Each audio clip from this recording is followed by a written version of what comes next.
कि आपने नहीं सिखाया लेकिन मैंने सीखा है। तो ताकत स्टूडेंट में होती है, टीचर में नहीं। टीचर के 3 रूप होते हैं। जब आपको कंट्रोल कर रहे हैं तब मास्टर है वो, जब आपको पढ़ाने आते तब अध्यापक यानी टीचर है, और जिस दिन आप तन मन से उनके कहना मानना शुरू हो जाते हैं उस दिन वो आपके गुरु हो जाते हैं। हर बच्चे का गुरु नहीं हो सकता वो। आप स्वीकार कर लो कि यस हमारे लिए हैं, जैसा कहेंगे हम वैसा करेंगे, उस दिन वो गुरु कहलाते हैं। यूं ही शब्द कहने से गुरु नहीं। गुरु का मतलब होता है बड़प्पन, गुरुत्व। ये पृथ्वी का भार ज्यादा है चंद्रमा से, इसलिए चंद्रमा को अपनी तरफ खींचती है, इसके चारों तरफ चंद्रमा को चक्कर लगाने पड़ते हैं। और पृथ्वी से भारी है सूर्य, इसलिए पृथ्वी को सूर्य के चक्कर लगाने पड़ते हैं। गुरुत्व यानी बड़ा। दुनिया में नियम है, बाडभन साहब सरपंच साहब के चक्कर लगाते हैं, सरपंच साहब प्रधान साहब के, प्रधान साहब एमएलए साहब के, एमएलए साहब मुख्यमंत्री के, सभी मुख्यमंत्री प्रधानमंत्री के चक्कर लगाते हैं, क्योंकि ताकत है उस पोस्ट में, इसलिए चक्कर लगाते हैं। कम पढ़ने वाला ज्यादा नॉलेज वाले से दोस्ती करेगा, वो उससे आगे की दोस्ती करता है। ये नियम है प्रकृति का, कोई गलत नहीं है, होना पड़ेगा आपको। तो बेटा सीखिए इस बात को। कि मैंने बात शुरू की थी कि आज के प्रोग्राम का मकसद क्या है, कि हम बैठ के एक बात करें इस मंदिर में। क्या हम गांव का निर्माण नहीं कर सकते? ऐसा कर सकते हैं, लेकिन सबको एक दूसरे का साथ देना पड़ेगा। हम जागरण जमे में चले जाते हैं, लेकिन जब स्कूल की बात आती है, 40, 50, 60 लोग, 300 बच्चे बैठे हैं, 300 घर हैं, एक घर से 2-2 जने, एक दिन आ जाओ ना। नेक्स्ट जब भी प्रोग्राम हो सर, मैं मानता हूं कि आपके प्रिंसिपल सर, मुझे पता है जब भी कोई आता है अपने बच्चों का नहीं, पता नहीं 50 बच्चों के पेरेंट्स बने हुए रहते हैं, आते हैं सर ये नहीं है वो नहीं है। कई बार हम भी कहते हैं सर सुनिए नहीं ये है वो है। क्यों कर रहा है ये इंसान? आप लोग क्यों आए हो यहाँ? क्योंकि आपको उम्मीद है। इस उम्मीद को और कायम रखो, लोगों को साथ जोड़ो। जहां बैठते हैं वहां पर पढ़ाई की बात करो, क्योंकि हमारे पास पढ़ाई के अलावा कुछ नहीं है। आप पढ़ लिख करके doctor, engineer, IAS, teacher, businessman, agriculture के जरिए कुछ बनो न बनो, अच्छे इंसान बनो, बहुत जरूरी है। अब आप सोचेंगे, कुछ छोटे छोटे शब्द लेते हैं बेटा, कि अनुशासन का मतलब समझ में आ गया? चलो बातचीत करते हैं। थोड़े सीरियस हो गए थे तुम लोग, ये सीरियसनेस ध्यान रखना अपने मम्मी पापा के प्रति। जब भी बैठो ना, आंखें बंद करके उनके चेहरों को याद करना, प्रॉमिस करना कि माँ पापा जिस उद्देश्य के लिए आप हमें भेजते हैं ना, हम प्रॉमिस करते हैं कि कोई गलत काम नहीं करेंगे और ऐसा काम नहीं करेंगे। आप पढ़ना ना पढ़ना सेकंड बात है, झूठ मत बोलना कि आज स्कूल गए पढ़े नहीं, क्या फर्क पड़ जाएगा? नहीं आता तो नहीं आता, दोबारा सीख लेंगे। किसान है ना ये लोग, इनसे सीखिए खेती करना। 3-3, 4 20 अकाल पढ़ते थे, फिर भी खेती करते थे, इसका नाम उम्मीद था। और अकाल से सुकाल आए, चलता ही। चलिए, अनुशासन का मतलब होता है व्यवस्थित ढंग से किसी काम को करना। दूसरी बात, शिक्षा क्या है? सवाल जवाब, मतलब आप जवाब दीजिए, आप शिक्षा का मतलब क्या समझते हैं बेटा? आप बताओ शिक्षा क्या है? अब ये प्रॉब्लम है हमारी, मैं आपको बता रहा हूं। आता सब है बच्चों को, लेकिन इनमें हिम्मत नहीं है, और जो हिम्मत करता है वही जीतता है। जो हिम्मत करता है वही जीत। ऐसा नहीं कि बच्चों को आंसर नहीं आता है, सबको आता। मैं उदाहरण बताऊं साहब, इंग्लिश पढ़नी नहीं आती उस बच्चे को, जब वो 10वीं और 12वीं का बोर्ड का एग्जाम देता तो 3 घंटे तक लिखता है, और वो क्या कहता, थोड़ा टाइम और मिल दे और लिख दूं। ये हकीकत है। कहां से आई? प्रयास, प्रैक्टिस करते ना हम लोग। तो बेटा आप सब आता है, विश्वास करो खुद पे, आपको खुद पे विश्वास करना होगा, बहुत जरूरी है। हमारी सबसे बड़ी कमी है कि अच्छा नौकरी लगी को, अरे नौकरी कब लगती है उसको जो हिम्मत करके आगे जाता है। सर कह रहे तो तुम्ही में से कोई कुछ बन जाएगा, क्यों? वो हिम्मत करेगा, आप हिम्मत नहीं करोगे। जबकि ऐसा कुछ नहीं है, सभी के 2 आंखें, कान, जुबान सब एक, किसी की सींग पूछ उड़े आए हुए, इधर बैठे उनके सींग पूछ आए हुए, गाड़ी क्या नहीं लटक रही है। तो आदमी का निर्माण कैसे होगा, कैसे जज होगा कि आप कैसे बोलते हो, कैसे बैठते हो, कैसे बात करते हो। बोलने का मतलब क्या बोलते हो, कब बोलते हो, कितना बोलते हो, किस तरह से बोलते हो। बैठने का मतलब किसके साथ बैठ रहे हो, कितनी देर बैठ रहे हो, क्यों बैठ रहे हो। चलने का मतलब किसके साथ चल रहे हो, क्यों चल रहे हो, और किस लिए चल रहे हो। हम शादी ब्याह में जाते तो तैयार करके रखते हैं कि ये कपड़े पहनेंगे, नारती जो पहना, ब्याह वाले दिन पहना, है ना, बंदोड़े में तैयारी करें। लेकिन हम जिंदगी के सफर में चल पड़े हैं, 10-12 साल हो गए, हमने कोई तैयारी नहीं की। हमारे हालात ठीक वैसे ही है जैसे रेलवे स्टेशन पे जाते हैं और हम कहते हैं टिकट दे दें, वो हम लोग पूछे 2 कित की देरी है। ऐसे थोड़ी होता है। तो आज का मकसद ये भी है कि हम बच्चों को पढ़ लिख करके किस दिशा में भेजना चाहते हैं। तो मैक्सिमम लोगों को पता ही नहीं कि कैसे कैसे फील्ड है। तो जो 12वीं में पढ़ रहे हैं बच्चे वो ध्यान से सुन ले, बाकी वाले तो आराम से समझ लेंगे। अब भारत के अंदर कोई ऐसी कॉलेज नहीं है जहां आपको परसेंटेज बेस्ड एडमिशन मिलता है, कहीं नहीं मिलेगा। आपको एग्जाम देने पड़ेंगे। आर्ट्स सेंसर या स्ट्रीम।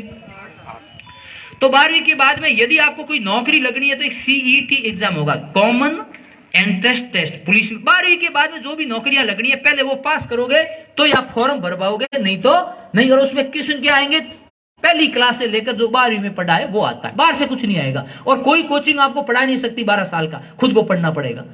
पेपर देख लिया हमने, आया, कोई कोचिंग में नहीं आता है, किताबों से बाहर कुछ नहीं आता। समझ में आई तुम्हें कुछ बात? ये पहली बार शुरू हो गया है कि 12वीं के बाद राजस्थान सरकार की पुलिस में है, आपको ग्राम सेवक का भी शायद ग्रेजुएशन का कर दिया है, लेकिन वो भी सीईटी लगेगा, बिना सीईटी की कोई नौकरी नहीं मिलेगी। नंबर 2, किसी भी कॉलेज में एडमिशन लेना है। कॉलेज 2 टाइप के होते हैं, जैसे नवोदय विद्यालय होता है 5वीं से 12वीं तक, ऐसे केंद्र के विश्वविद्यालय होते हैं जिसको केंद्रीय विश्वविद्यालय कहते हैं। भारत के अंदर 200 से ज्यादा है, वहां पर बच्चों का एडमिशन मिल जाता तो नाम मात्र की फीस है, कम खर्चा है। हर यूनिवर्सिटी अलग अलग काम के लिए, और उसका पिछली बार टेस्ट हुआ था पहला CUET, common university entrance test. अब सर प्रॉब्लम क्या हुई, जो गुरुजन बैठे हैं कि भारत के 90% लोगों ने फॉर्म गलत भरा, वो फॉर्म भरना ही नहीं आया। किस कॉलेज में जाना है, छोटी छोटी गलतियां क्या की, जैसे दिल्ली पढ़ना DU में, तो आपको क्या सब्जेक्ट लेके पढ़ना, सब्जेक्ट कुछ और भर दिए। अच्छा, वहां अलग अलग कॉलेज की स्ट्रीम ही अलग अलग है। ये तो भरने के बाद जब काउंसलिंग भरना है तो उन्होंने अल्फाबेटिकल कॉलेज भर दिए। जो टॉपर था उसको ऐसा कॉलेज मिल गया जिसकी, और वापस लौट के आया वो बच्चा। फॉर्म भरना बहुत जरूरी है, मैं आपसे डिस्कस कर लूंगा सर फॉर्म कैसे भरवाना है, सर आपसे कनेक्ट हो जाएंगे। CUT 2, बहुत सारे ऐसे एग्जाम है जहां पर जाके आप कर सकते हो। तीसरा, आप चाहते हैं भाई BA के साथ में B.Ed करनी है, आपको टीचर बनना है, तो PTET का एग्जाम लगेगा, और उसका टाइम पर फॉर्म ही नहीं भरते हैं। रिजल्ट आता है अगस्त सितंबर में, तब आते हैं पेरेंट्स मार्स मैं मोटी मार्स हो रहे कहीं जुगाड़ ठावे। जुलाई में बारिश हुई, दीपावली के टाइम हड़ लेन किसान आवे मोटी मेरे कहीं बिगुड़ी खड़नी कहीं होगी, बीज उगी को बीज ही गमानो क्या करे अपने बुढ़िया। तो ये हालात हमारे हैं, इसलिए आज का प्रोग्राम रखा है कि हम बैठ के बात करें। ये हमारी सबसे बड़ी खेती है। और मजेदार बात है, मैं दीपावली के एक उदाहरण से समझाता हूं कि पुराने टाइम में क्या होता था। दीपावली के टाइम बाबा फटाका लेना आता, घनारा पाऊं छोड़ो, एक आध बाज गयो, दूजड़ू खोटो निकल गयो, तीजड़ू खोटो निकल, सौथड़ू बाज अपने मनोरंजन हो, दीपावली हो जाती। आजकल फटाका एक ही भाई हुतली बम है, जो खोटो निकल गयो दिवाली काम एक ही औलाद है, सीरियस मैटर है। अच्छा, पेरेंट्स के हमारे तो मोटी एक ही है, लाइट को तो एक ही, तो क्यों होगी फोटोकॉपी कराओ। अरे उसका ध्यान रखो साहब, वो आपका बेटा पोता दोहिता लेकिन देश का भविष्य है साहब, वो देश का भविष्य है।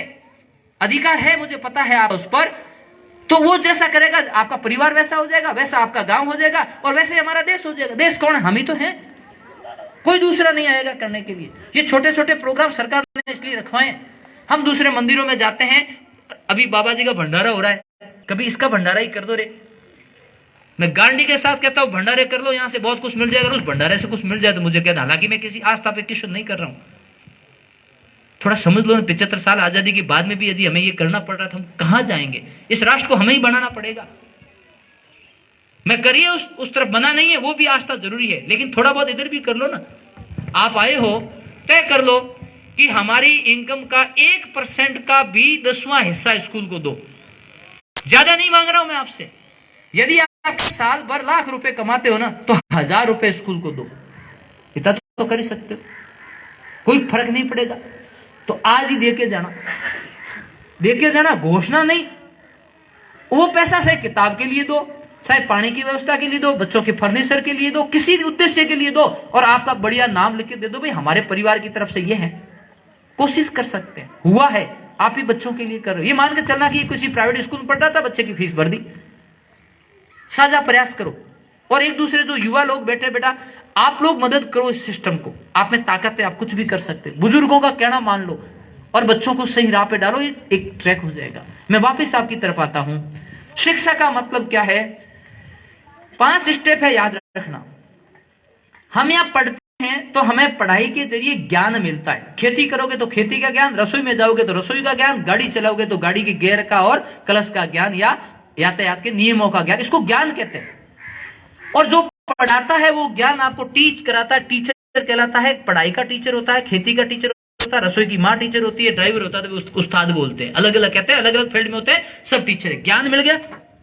अब ज्ञान मिलने के बाद में आप में सृजनशीलता पैदा होगी। सृजनशीलता का मतलब कोई पढ़ाना सीखेगा, कोई गीत गाना सीखेगा, कोई डांस करना सीखेगा। हाँ, पैसे मिलते हैं डांस करने के, मिलते नहीं एक्टर्स को, गीत गाने वालों को पैसे मिलते हैं ना, टीचर बनोगे तो पैसे मिलेंगे, आप नेतृत्व करोगे तो किसी न किसी तरह से सृजनशीलता पैदा होगी, उससे आपको पैसा मिलेगा। 3 स्टेप हो गए, ज्ञान, सृजनशीलता और पैसा। पैसा नौकरी से भी मिल सकता है, प्राइवेट से भी मिल सकता है।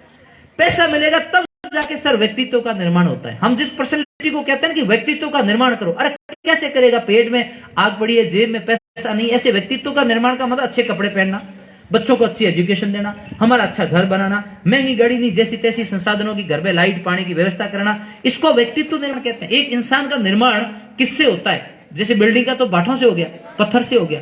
इंसान का निर्माण कैसे होगा कि वो पहले तो अपने चारों तरफ का वातावरण अच्छा रखे, बच्चों को अच्छी एजुकेशन दे, उसके लिए पैसे खर्च होंगे, तब जाके व्यक्तित्व बनता है। भाषणों से व्यक्तित्व नहीं बनता है।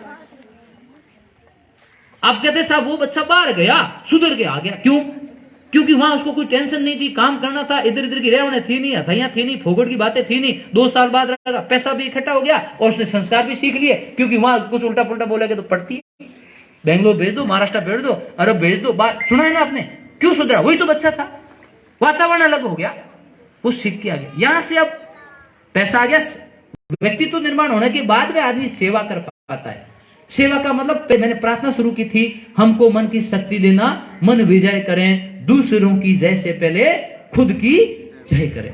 हम दूसरों का भाषण देते हैं। अब मैं उदाहरण बताऊं आप सब लोग, हम दूसरों की तो करेंगे, फलाने के वो हो गया और वो हो गया, अरे घर को देख लेनी यार, फलाना का छोरो तो भी बाप को क्यों मोने, थोड़ो तो मोने है, ये सुधार। और कोई व्यक्ति, आप सब लोग बैठते हो, जब भी कोई किसी की नेगेटिविटी करता है, कहां छोड़ो क्या करे, बीटे भी को तेरी पंचायत छुप रहा भाई, क्योंकि वो आज आपके बारे में सुना रहा है ना किसी का, तो आपका सुनाएगा किसी को जाके।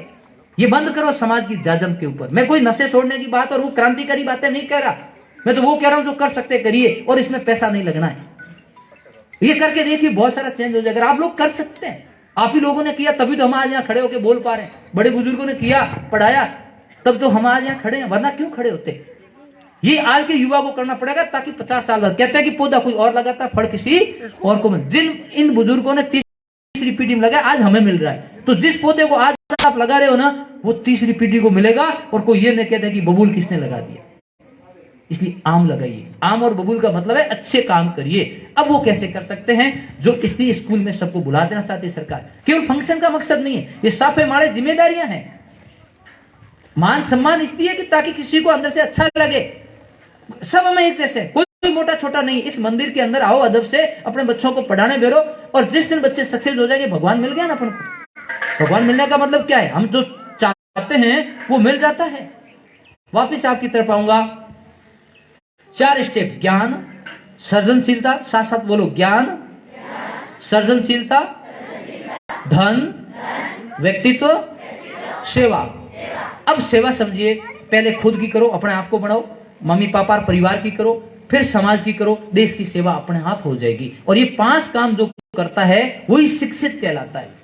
मैं पढ़ गया, मुझे नौकरी नहीं मिली, कोई मतलब नहीं। नौकरी मिल गई, पैसे नहीं मिल रहे, परिवार के काम का नहीं। पैसे मिल गए, घर वालों को दे नहीं रहा हूं, मम्मी पापा की सेवा नहीं करता हूं, लुगाई ले रहे के अलग हो गई, कोई मतलब का नहीं।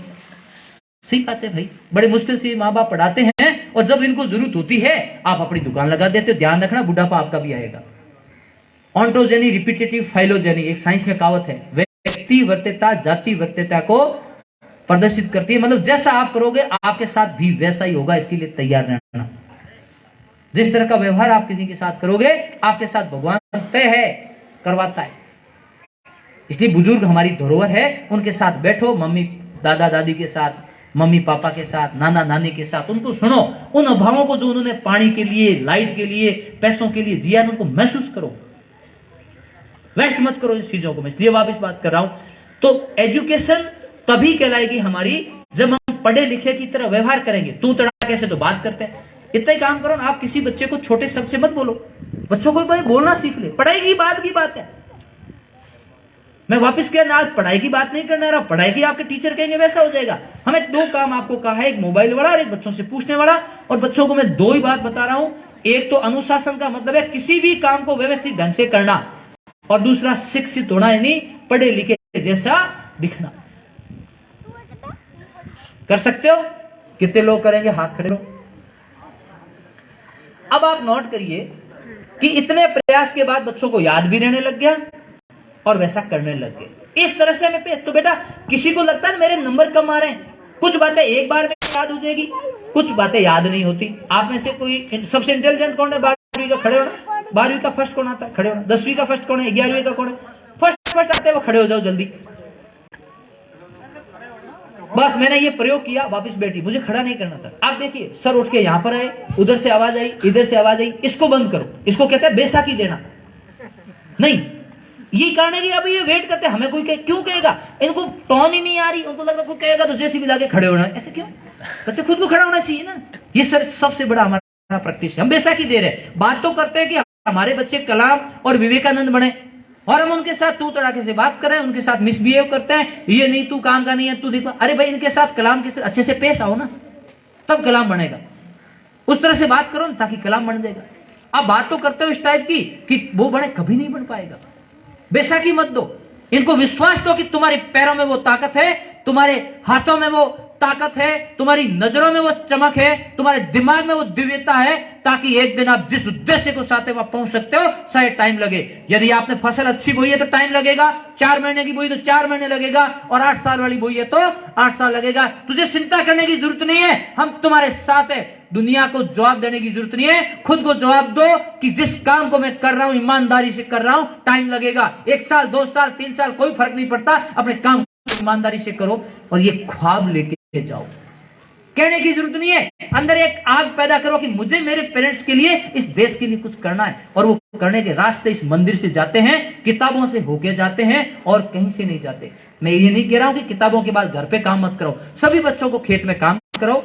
खेत में काम बहुत जरूरी है कराना, ताकि इनको एहसास हो कि पढ़ाई की कीमत क्या है। बहुत जरूरी। आप काम नहीं कराते तभी तो ये फुदक रहे हैं, ये कर ले। और जिस दिन घर में काम होता है इसे मजदूरी भी कराओ। पढ़ाई सिर्फ स्कूल वाली करा लो खूब है, हमने की कोई फर्क नहीं पड़ता, 2-3 घंटे काम। और बहाना मारते हैं मार सब होने तो गिरे करे भूडू गणो दिन उड़ो, और जब यहां आते हैं तो कहते हैं मार सब तो घरे कौन करे, दोनों को उल्लू बना रहे। हाँ हकीकत है, ये हकीकत है। इसलिए तो आज यहां बैठे हैं कि एक दूसरे को पूछो जब टाइम मिलता है। गेट खुला पड़ा है, बहुत अच्छा बनाया आपके गांव वालों ने, सर से आके मिलिए कि हमारा बच्चा पढ़ रहा है, सर उसकी स्थिति क्या है। खेत संभालने जाओ ना, उसकी तरह संभालिए। अब जो मैं लास्ट बात बता रहा हूं कि ये हमारी खेती है, जिस तरह से बारिश होने से पहले हमारे खेत को तैयार करते हैं, ऐसे इनको भी तैयार करो कुछ भी काम करने से पहले, चाहे पढ़ाई का हो, चाहे समाज का हो, चाहे जीवन का हो। आप समझ रहे हो मैं क्या कह रहा हूं। फिर आजकल क्या है कि पुराने टाइम में बाढ़ें नहीं होती थी सर, पिछले 20 साल से क्या है कि रुड़क धन गणों फिर है, तो सब ने क्या करनी शुरू कर दी, बाढ़ें शुरू कर दी। समझ रहे हो, बाढ़ करना ताकि आपकी फसल बच जाए, नहीं तो गड़बड़ होती। और उसके बाद में गेट भी लगाते, फेरो भी देता रही, कोई गलत तो नहीं कर दे। समझो इस बात को, नहीं किया तो फसल नहीं मिलेगी। आप सोचोगे मैंने बाढ़ कर रखी है और पीछे से घुस जाएगा और पूरा आपका फसल नष्ट कर देगा। यही बात रुकी नहीं है। फसल बोने के बाद में फेरो देना जरूरी है, सुबह और शाम, और टाइम आते निदान भी करना जरूरी है। खरपतवार यदि उग जाती है ना, जके ना पोको निदान भी ने मीजल अलग तरीके की, बोल्ट अलग है, कॉन्टी अलग है, सीढ़ी मोट अलग है, सबकी अलग अलग वैरायटी की है ये। तो कब किसको उखेड़ना और किसको छोड़ना आप जानते हो, किसानों से बेहतर कोई नहीं जानता। तो इनका यानी खरपतवार आपको पता है क्या, उसको हटाते रहना टाइम पे, वरना लास्ट में क्या होगा, जिस दिन जोड़ी लेके जाओगे बाजरिया और मोट तो छोटे छोटे बोरे गाँव उगुड़ो कहीं को मिले। वो दर से महसूस करो एक किसान खेत के अंदर कि आपने जोत के आगे कभी लौट के नहीं गए, बाढ़ नहीं की थी, आप लेने जाओगे तो कुछ नहीं मिलेगा। यही हालात इन बच्चों की हो जाती है। और फिर दोष देते हो सरकारों को, दोष देते हो टीचर्स को। हम कहां थे। आप जानते हो कि यदि लट भी लग जाए, कीड़े भी बन जाए, तो कौन सी फसल पे कितने कीटनाशक छिटकना है, कब छिटकना है, किस तरीके से छिटकना है, ये आप जानते हो। तो वो ट्रीटमेंट भी टाइम पे कर देना। और ये मत सोचना कि जब इस कॉर्नर में आग लगी हुई हो, हम वीडियोग्राफी कर रहे हैं, फोटो खींच रहे हैं, तालियां बजा रहे हैं, वो आग जब इस कॉर्नर तक आएगी ना, इतनी प्रचंड होगी, इतनी तेज होगी कि आप बुझा नहीं पाओगे। बहुत मैं वो बात कह रहा हूं जो आपके गांव के और बुजुर्ग लोग फेस कर रहे हैं। रहते वक्त इस आग को बुझा देना, इन बच्चों का साथ लेना। मैं वापस लौट के आपसे मिलने आऊंगा, 2 चीजें चेक करूंगा कि आप वास्तव में मां बाप के प्रति ईमानदार हो या नहीं हो। काम कर लोगे इस बात को? अब हाथ खड़े करो, कितने लोग कर लेंगे? ये चेंज है पिछले 32 मिनट का। इतनी मेहनत आपको करनी पड़ेगी। यही बच्चे हैं आपका कुछ भी करके तैयार करके दे देंगे। साथ बैठिए। अगले प्रोग्राम में आप जब भी आओ, आप सबको आना है। आपके साथ में 2-2, 3-3 लोगों को और लेके आओ। ये आपका अपना परिवार है। टीचर्स को विश्वास दिलाओ, कोई फर्क नहीं पड़ता। स्टाफ नहीं, 28 फरवरी को जब रीट हो जाएगा ना, उसके बाद इतने लोग आ जाएंगे कि यहाँ पढ़ाने वालों की कमी नहीं रहेगी और कोई प्रॉब्लम नहीं आ जाएगी। कोई फर्क नहीं पड़ता। अगली बार अच्छी बारिश होगी, कोई बात नहीं, इस बार फसल कम हो रही है। और आप लोग बेटा एग्जाम नजदीक में है। परीक्षा का मतलब जिंदगी का निर्धारण नहीं है। इस साल खेती की उतना है, अगली बार बढ़िया करोगे बढ़िया धान हो जाएगा, और नहीं बोओगे तो कुछ नहीं होगा। परीक्षा सिर्फ एक समय विशेष का निर्धारण करता है, पूरी जिंदगी का निर्धारण नहीं करता। कोई बात नहीं, जितने आते हैं नंबर अच्छा ना, अगली बार बढ़िया मेहनत करना। मैं कुछ बातें और बता दूं। जब भी आप पढ़ने बैठो, बोर होने लगो, खेलिएगा, क्योंकि हारना सिखाता है, जीतना सिखाता है, टीम भावना सिखाता है, और किसी के अंडर में काम करना सिखाता है। खेतों में जाइए ताकि आपकी मसल्स मजबूत रहे, ताकि आपको डिसीजन पावर आए और एहसास होता रहे कि मम्मी पापा कैसे पढ़ा रहे हैं। मजदूरी पे भी जाइएगा ताकि आपको एहसास हो कि जब आप पैसे खर्च करते हो ना, तो पता चले कि पैसे आते कहां से हैं। और जब मन नहीं लगे तो प्रार्थना गाइए, भजन गाइए, गीत गाइए, और अपने आप को खुश रख करके पढ़ाई कराइए। कुछ भी गा सकते हैं। मेरी लागी पढ़ाई संग प्रीत, दुनिया क्या जाने, दुनिया क्या जाने रे, दुनिया क्या जाने, मुझे मिल गया मेरे मन का मीत, दुनिया क्या जाने। मेरे साथ, मेरी लागी पढ़ाई संग प्रीत, दुनिया क्या जाने, दुनिया क्या जाने रे, दुनिया क्या जाने, मुझे मिल गया मेरे मन का मीत, दुनिया क्या जाने। ये बता इसलिए रहा हूं कि जब आपके बुजुर्ग लोगों को आपने ला करते हुए देखा होगा, वो खुश होते हैं। कितने तेज धूप है, सही अड़कियों ग्वार या खेड़े, उनकी बिलत होती है। बोलन दे बीड़र बेली, बाजन दे बीड़र बेली, निरे ताड़री राटक झाटक, बोलन दे बीड़र बेली, बाजन दे बीड़र बेली। और जब माए और जब फंक्शन होता है, हमारे गीत और हर्जे बनड़े गाती है, ये बहुत जरूरी है जीवन में खुश होने के लिए। बहुत बहुत शुक्रिया आप सभी का। 20-30 मिनट से आप सुन रहे हो। अच्छे बच्चे हो, अच्छे बच्चे बनना। और जिस तरह से आपका आज परिवार की तरह प्रोग्राम है, इसी सादगी से प्रोग्राम करना सर। और अगली बार इस गिफ्ट की जगह किताबें जरूर लाना, ये बंद करिए। और बर्तन दीजिए बच्चों को, पेन दीजिए, ताकि काम आएंगे। मैं इसलिए कह रहा हूं कि मैं खुद परेशान हूं सर इस मोमेंट। घर पे 2 ट्रैक्टर की टोली के जितने पड़े हैं। बेटी हमेशा कहती पापा सबको कहना ये नहीं करें, क्या करने जाना है। तो किससे अच्छा होता कि मेरे पेंसिल आ जाती, पेन ही दे देते, गिलास ही दे देते, कप देते, मैं दूध ही पीती, प्लेट दे देते। मैं, ये बच्चों की भावना है। और हम कोशिश करें कि नेक्स्ट टाइम हम जब भी आए, बच्चों के आवश्यक चीजें सब लोग लेके आओ। आप पेन ले आइए, 5 रुपए का बिस्किट ले आइए, चॉकलेट लेके आइए। खाली हाथ मत आना। जब इस मंदिर में आओ, प्रसाद लाते हैं ना, तो कुछ भी बच्चों के लिए लाइए। कहना कि जो डांस करता है उसको हम ये दे दो, अच्छा पढ़ेगा। चलो कोई बदमाश है उसको भी इनाम दो, कोई फर्क नहीं पड़ता। अपने बदमाश को इनाम दो, अनुशासनहीन को इनाम दो, क्या फर्क पड़ता। नई परंपराएं शुरू करते हैं ताकि कोई डरेगा, सब अनुशासित हो जाएंगे, मेरा नाम आ जाएगा। ऐसे हर एक्टिविटी में दीजिए। अच्छी सेवा करता है, मम्मी पापा का कहता है, क्लास में अच्छा कौन करता है, सफाई अच्छा कौन करता है, हिंदी अच्छी किसकी है, गणित किसकी है, अंग्रेजी, पूरी लिस्ट बना के रखो। एक ही साथ इन्हीं के हाथों में उनको इनाम दिला दो। अगला प्रोग्राम हम अच्छा करेंगे, ऐसी उम्मीद के साथ। बहुत बहुत शुक्रिया प्रिंसिपल साहब और सभी स्टाफ महोदय का और ग्राम मास्टर। Thank you sir.